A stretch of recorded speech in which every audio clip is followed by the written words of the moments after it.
Coming up, what the government tried to keep secret about UFOs.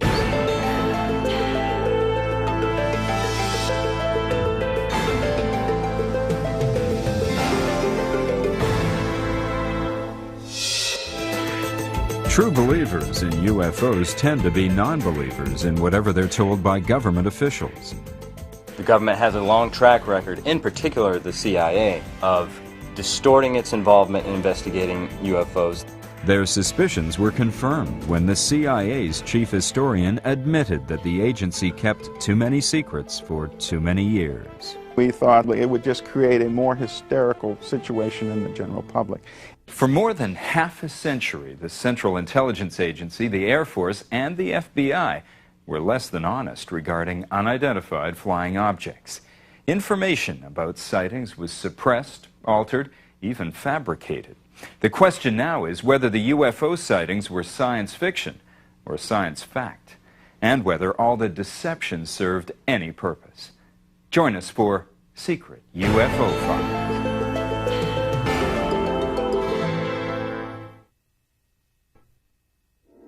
Whenever public interest in UFOs seems to fade, a new story emerges to spark the imagination.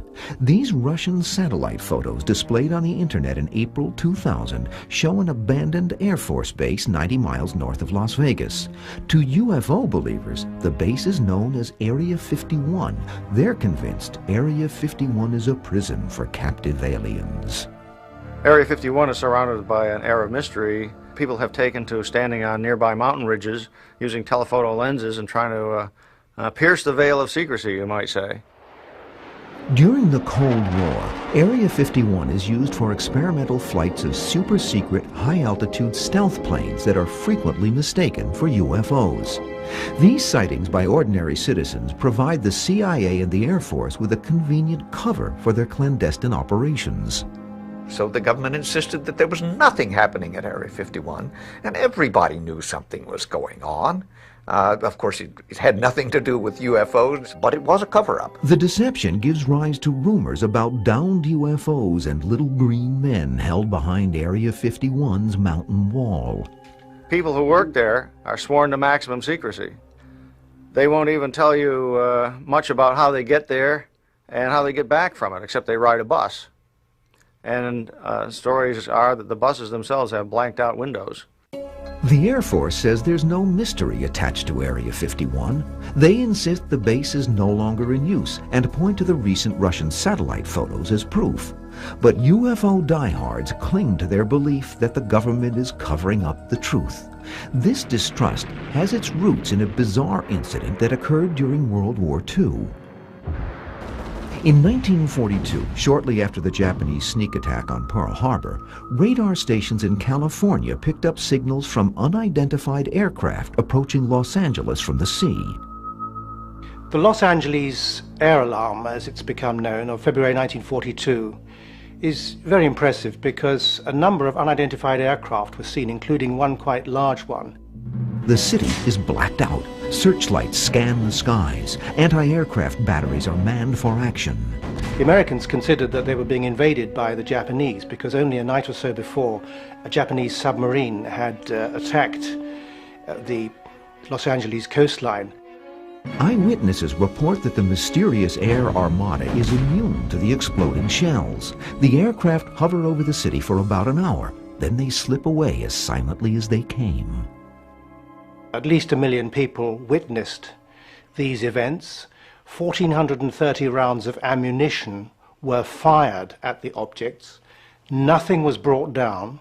In the wake of the action, there are 3 deaths from heart attacks and damage to private property, all from friendly fire. The incident makes the front page of the Los Angeles Times. It's popularly believed that the government and the military suppressed this. Now, in fact, no such thing happened. I mean, the story ran in the papers the following day. An inquiry launched by the Navy Department attributes the action to wartime jitters, claiming the Army fired at an empty sky. The Army, as confirmed in recently declassified documents, disagrees, insisting that something extraordinary happened that night in LA, something that may never be explained. Certainly from a UFO standpoint, there was no need for them to cover it up because it was unprecedented. But clearly it was embarrassing to have to admit the existence of unexplained vehicles of unknown origin invading United States airspace over a major city. In July 1947, a mysterious flying object crashes in the desert near Roswell, a New Mexico town located near an Air Force base. This famous event is by now so riddled with government denials and distortions that the original reaction to the sighting is scarcely remembered. Nobody thought that this was a flying saucer from outer space. There was just wreckage, and the wreckage was of balsa wood and tape and bits of neoprene. The debris is confiscated by an Air Force intelligence officer, Major Jesse Marcel, who carts away the bits and pieces in the trunk of his car. The Air Force bungles its explanation to the public. The initial press statement that went out was that a flying saucer had been recovered and taken to Roswell Army Airfield. Later on, they said it was all a mistake. The Air Force retracts its statement almost immediately, declaring that the downed UFO is nothing more than a deflated weather balloon. Talk of flying saucers in Roswell ceases. If you look in any UFO book, throughout the 50s, 60s, and most of the 70s, you will not find a single reference to Roswell in there. So the military denial that this was anything more exotic than a weather balloon was actually a story that stuck. For 30 years, the Air Force's denial is accepted by the public, leaving only hardcore UFO buffs to challenge the government's assertion that there was no cover-up at Roswell. There was a cover-up. The cover-up was of a project that even the authorities at the Army Air Base in Roswell were unaware of. The secret project is called Project Mogul. It's an ill-fated attempt by the Air Force to detect Soviet nuclear tests using microphones attached to high-altitude balloons that soar at 45,000 feet. The debris found at Roswell comes from one of these balloons. Project Mogul was secret. It's not clear that it was an important secret. I mean, unimportant secrets are kept just as tightly as important ones. That's sort of the military mind. Project Mogul remains a mystery for 50 years. By the time the Air Force finally discloses the truth, the Roswell legend has grown to include alien autopsies and UFOs hidden in government compounds. The dusty desert town no one had ever heard of becomes a profitable tourist attraction and a feeding trough for UFO addicts. For government intelligence agencies, Roswell is the beginning of a long, sometimes disastrous involvement with UFOs. In 1948, UFOs claim their first martyr. Captain Thomas Mantell and 3 other National Guard fighter pilots are on a routine flight from Kentucky to Georgia when they're ordered to pursue an unidentified flying object. Mantell was flying a P-51 Mustang, and he rapidly climbed to a height of about 22,000 feet, which was really pushing the envelope for that particular aircraft. One of the pilots runs out of fuel and makes a forced landing. The other 2 give up for lack of oxygen.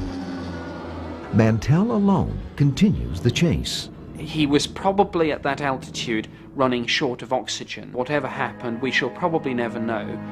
The control tower records this final message from Mantell, coming up on what appears to be a metallic object tremendous in size directly overhead and slightly above. A few hours later, wreckage from Mantell's plane is found strewn across an open field. This was the first time, as far as we know, that a pilot had lost his life in the pursuit of an unidentified flying object. The official report states that Mantell died chasing a weather balloon, or perhaps he mistook a distant planet for a UFO. It's hard to believe that an accomplished pilot such as Thomas Mantell would have been fooled by either a balloon or the planet Venus. I simply don't believe it. But most experts believe there's a simpler explanation for Mantell's death. Conspiracy theorists say that Mantell's plane was shot down by a UFO. I think a more likely explanation is that he passed out because of the lack of oxygen at that height, The Mantell incident gains attention in the press, and there's no evidence of any government interference. As the Cold War begins to heat up, UFO sightings take on a more sinister aspect. Fear of a nuclear holocaust translates into fear of the unknown. UFO reports by ordinary Americans increase dramatically. The government feels a sense of urgency to prevent the sightings from spreading into mass hysteria. The CIA and the Air Force were concerned that not only would public opinion be set off kilter by UFO reports, but that the country's early warning systems might be saturated, setting the United States off guard in the event of a Soviet attack. Declassified CIA reports reveal that at the height of the Cold War, the agency took the potential threat of UFOs seriously. Some CIA analysts speculate that a saucer-shaped aircraft being developed by the British and Canadians may cause the rash of sightings. Others believe that the Russians have designed UFO lookalikes that are flying over the United States to strike fear into the population. And you really have to understand that the CIA was very, very concerned about the Soviet Union and their capabilities. Unless you understand that relationship, you cannot understand the UFO phenomena. In October 1955, Richard Russell, the powerful Georgia senator who was chairman of the Senate Armed Services Committee, embarks on a fact-finding tour of the Soviet Union. He hopes to find out if the Russians are invading American airspace. He was taking a trip through Russia, presumably to pick up information on the status of defensive and offensive capabilities of the Soviets. Traveling by train through southern Russia, Russell looks out his compartment window and is confronted by an astonishing sight. He actually saw two circular or disc-shaped aircraft, as he put it, taking off vertically. They rose slowly and then shot off at high speed. Russell races out of his compartment to find his aides. Richard Russell ran in to the room where these men were, told them, look out the window. Sure enough, here's another one of these objects. And then Russell said, we've been told these things don't exist. Now we know that they do. In a report to the CIA, Russell's military advisor and witness to the sighting, Colonel John Hathaway, corroborates the senator's account of the remarkable sighting. The CIA had sort of officially arrived at the conclusion that there was nothing to this problem of flying saucers. So now all of a sudden they're confronted with what they have to consider to be a highly credible report by a credible source. Out of respect for Russell's position in the Senate, both the CIA and the FBI conduct intensive investigations into the cause of the sightings. Now, Senator Russell's report was taken very seriously. They interviewed him extensively. And the determination from that was that what they had really seen were Soviet jet fighters in a very, very steep climb. After testimony is completed, the CIA is anxious to conceal its part in the investigation. Russell's report is buried in the agency's secret files, where it remains classified for 30 years. It's very easy for us to look back on it from the year 2000 and say, well, gee, you should have released that material. And they probably should have. Sightings such as Russell's spur the CIA and the Air Force into stepping up their investigations of civilian sightings in the United States. Publicly, the CIA continues to deny its participation in UFO investigations. The CIA never really joined with the Air Force in investigating UFOs. The Air Force had responsibility for investigating UFOs. Since 1947, the Air Force has monitored and evaluated all UFO activity in the United States. Its investigative arm operates first as Project Sign, then as Project Grudge, and finally in 1952 as Project Blue Book.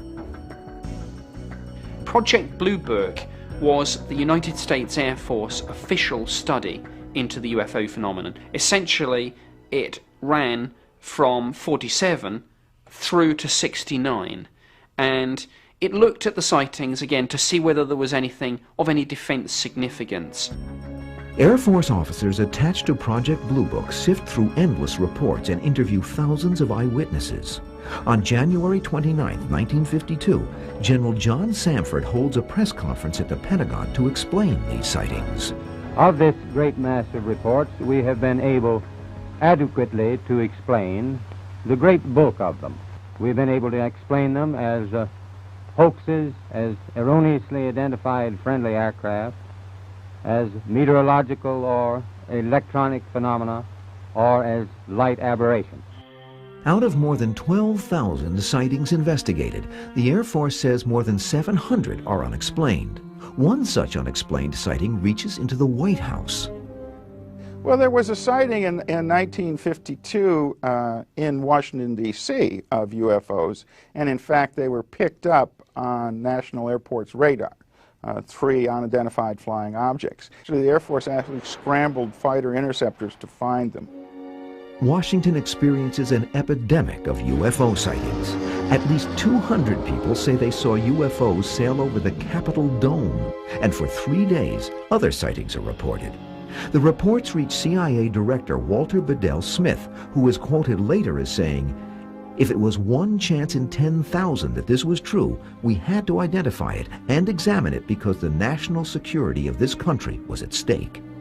Now, this did disturb the Truman White House, and they began to look into this phenomena, and the Air Force then determined that it was a very natural phenomenon called a temperature inversion.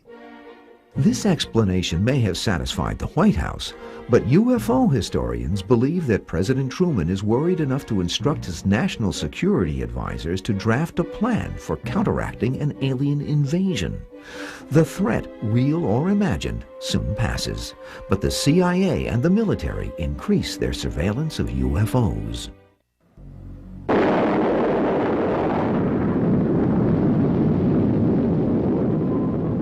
During the Cold War, Americans live in a climate of uncertainty, fearful that the world is moving quickly towards Armageddon. The U.S. government faces the dilemma of trying to minimize those fears, which now include UFOs. A major concern for the CIA was that the UFO phenomenon and any mass hysteria that would come with it would set the American public off balance and make them vulnerable to Soviet propaganda.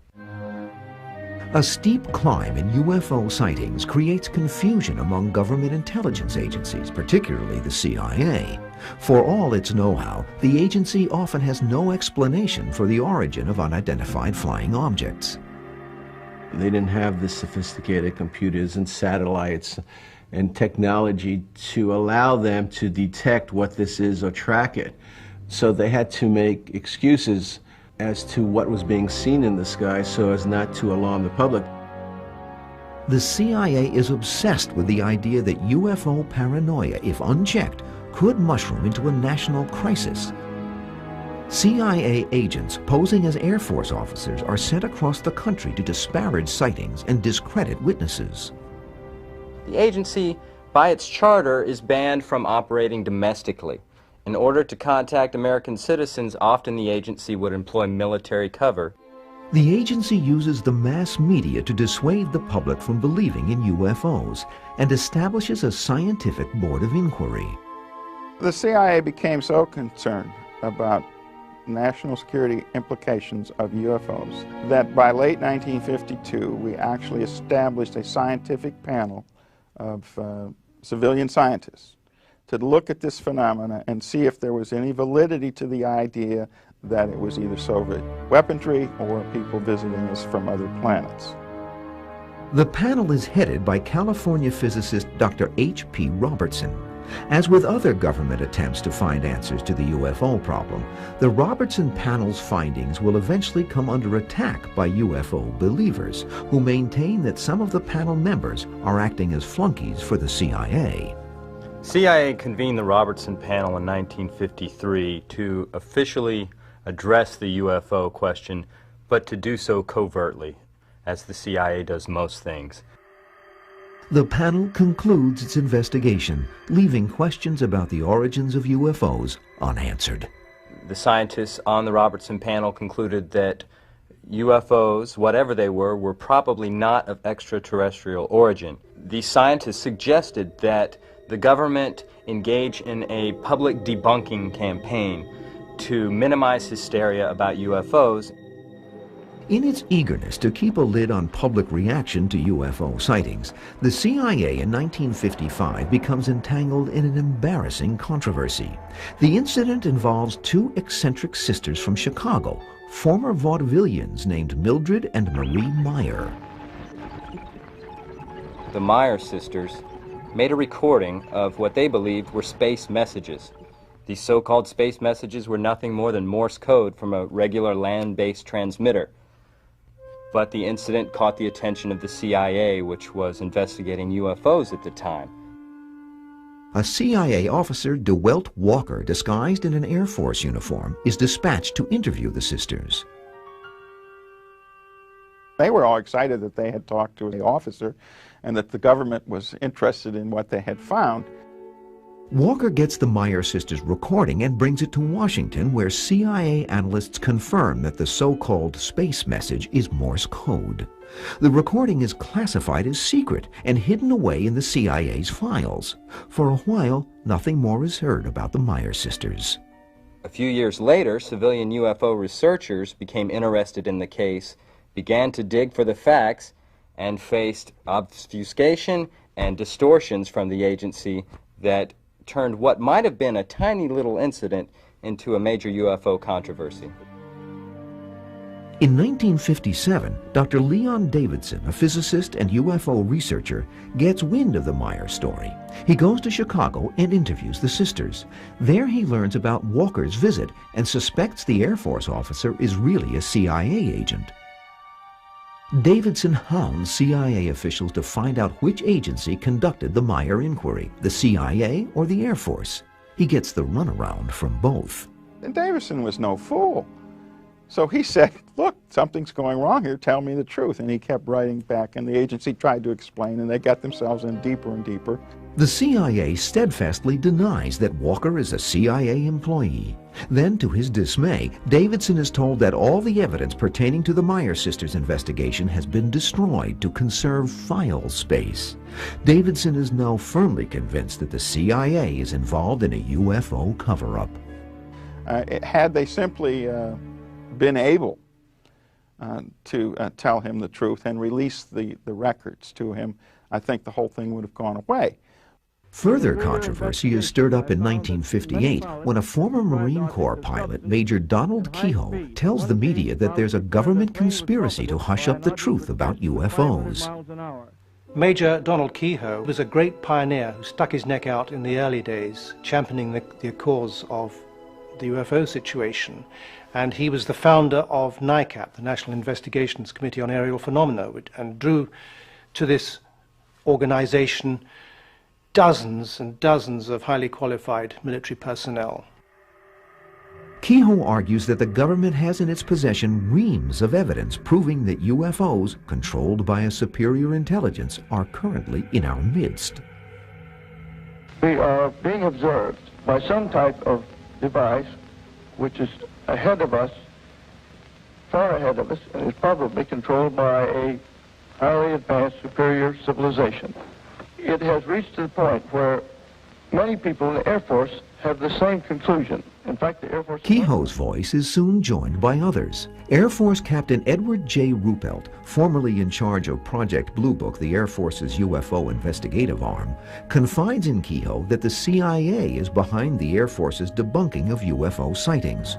Ruppelt tells Kehoe, "We're ordered to hide sightings whenever possible and ridicule the witness. We even have to discredit our own pilots."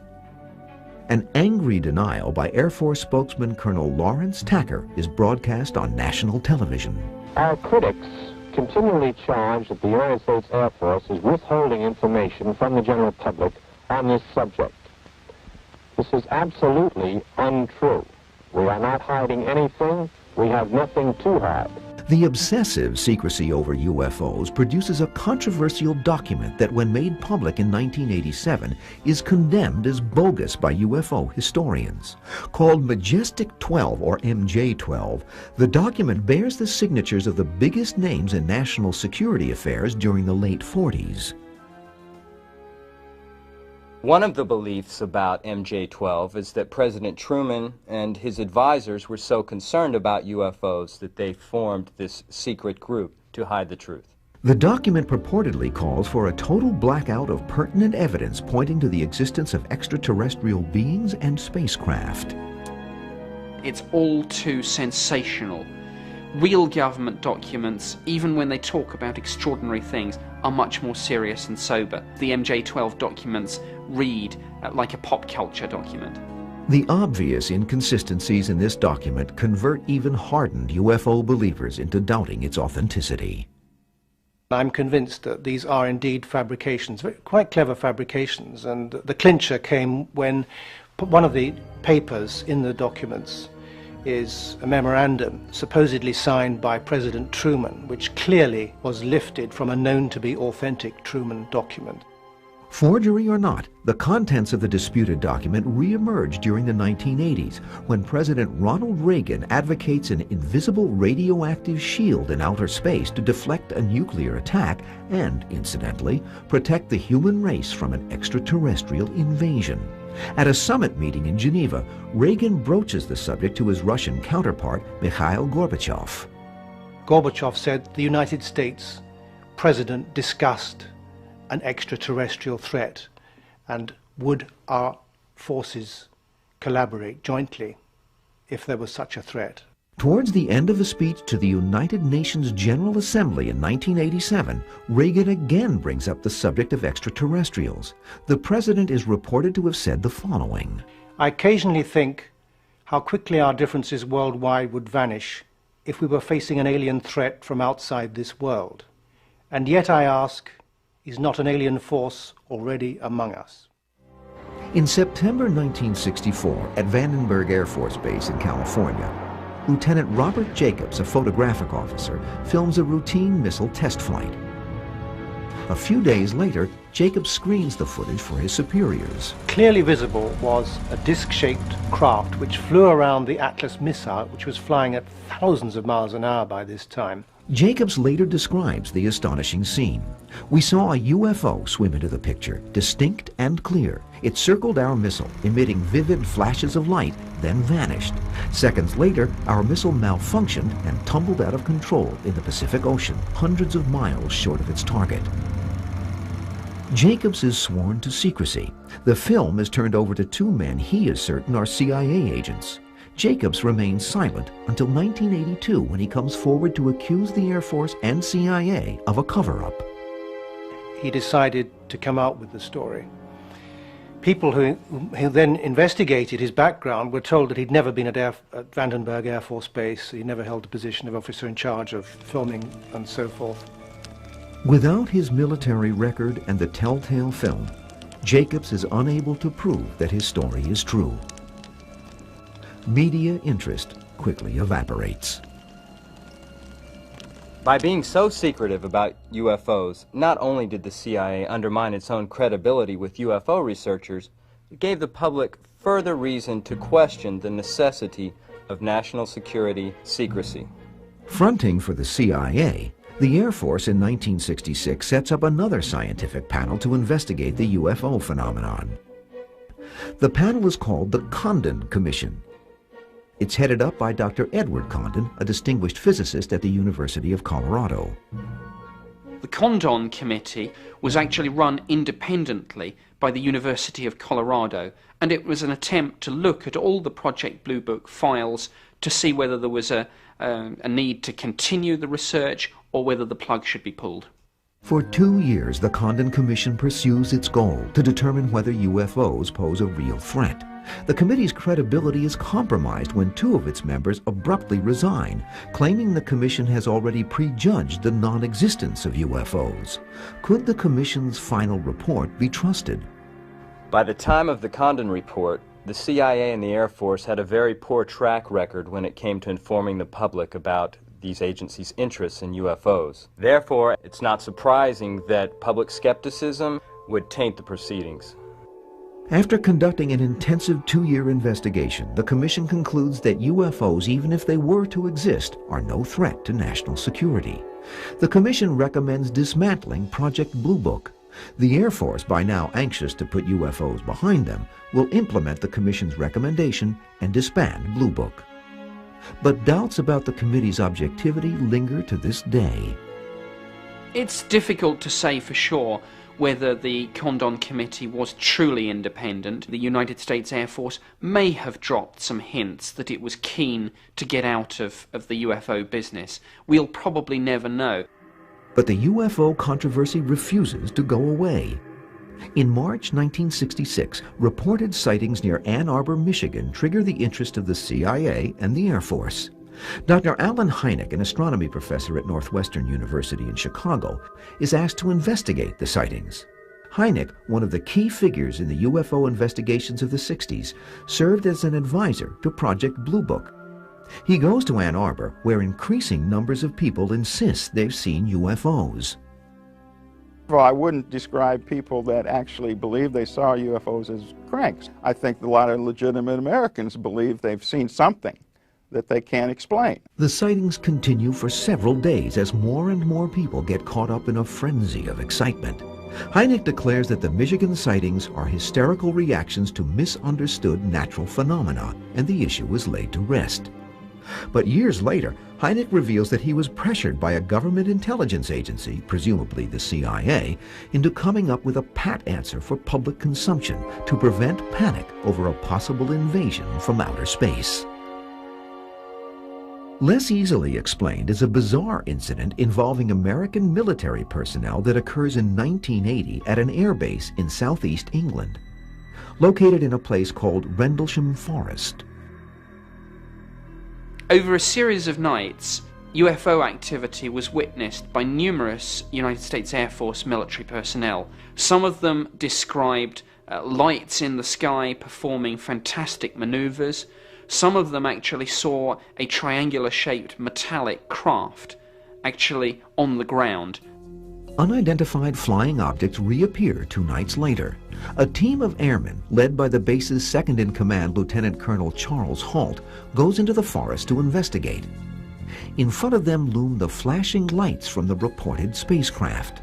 Halt is quoted as saying, "Here I am, a senior official who routinely denies this sort of thing and diligently works to debunk them, and I'm in the middle of something I can't explain." Subsequently, people went to the site of this encounter and found indentations on the forest floor, and they found damage to the sides of the trees. There was undoubtedly something there, some solid craft. Lieutenant Colonel Halt submits a report to his commanding officer, his account of the sighting backed up by his men. The airbase is suddenly put under a cloud of secrecy. In the aftermath of the Rendlesham Forest incident, the United States Air Force submitted an official report on the incident to the British Ministry of Defence. To me, it is very strange that very little follow-up was done. Halt still hasn't received a straight answer from the Air Force as to what went on in their report and what happened. Rendlesham is still a mystery. The most dramatic example of suspected government interference in a UFO sighting happens in Alabama in 1973. Jeff Greenhaw, a rural police chief, responds to a hysterical call from a woman who says she's seen an alien. Greenhaw drives to the remote area and finds his way blocked by a metallic-suited creature standing in the road. He stopped the car, said, "Howdy, stranger." There was no response, so he got his Polaroid camera from out of the glove compartment and took 4 photographs. The creature then began moving away. Greenhaw gets back into his car and tries to follow the creature, who quickly disappears. The next day, Greenhaw tells his story to the media. Story came out. First thing that happened is his mobile home was burnt down, and the original Polaroids, I believe, were damaged. Fortunately, copies had been made by that time. Greenhaw's troubles have only begun. In the following weeks, his car engine explodes, his wife leaves him, and he loses his job. My speculation is that some government agency was involved in trying to destroy the evidence. UFO conspiracists lay the blame for Greenhaw's misfortunes on their favorite culprit, the CIA. Others wonder whether Greenhaw's sighting is merely a hoax gone haywire. I don't think hoaxes go that far. And as to the question has arisen, was he hallucinating? Well, maybe he was, but the camera wasn't. Since the late 40s, UFO buffs have accused the CIA of covering up UFO sightings. Declassified documents released under the Freedom of Information Act in 1977 proved they were right, but for the wrong reasons. The CIA was deliberately telling all sorts of lies to try to cover up their tests of this secret aircraft. The agency admits that in the early 50s, at the height of the Cold War, it purposely misled the public to maintain secrecy about its new spy planes, the U-2 and the SR-71. The agency is asked by the Eisenhower administration to develop a reconnaissance aircraft that can overfly the Soviet Union. And this, of course, is all done in secret with covert funds supplied by the CIA.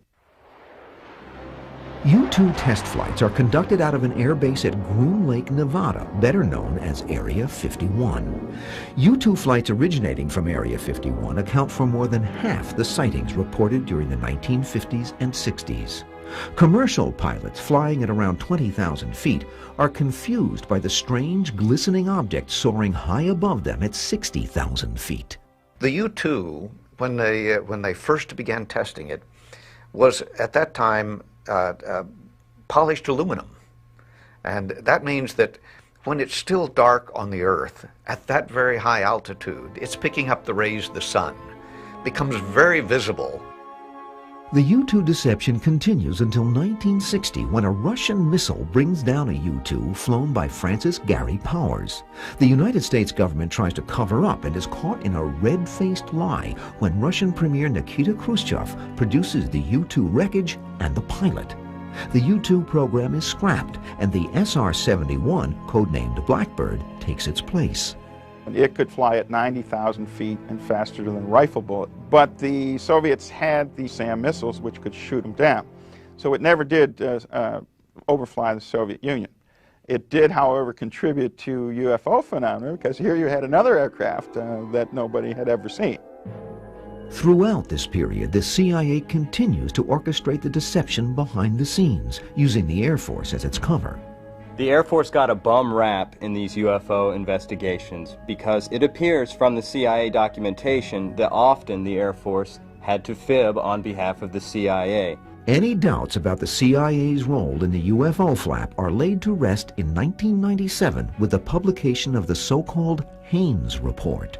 Using a giant sheaf of internal CIA documents to tell the story of the agency's involvement with UFOs, Gerald Haines, a CIA historian, has given us the most complete account of how the agency handled the UFO phenomenon from the 1950s to the present.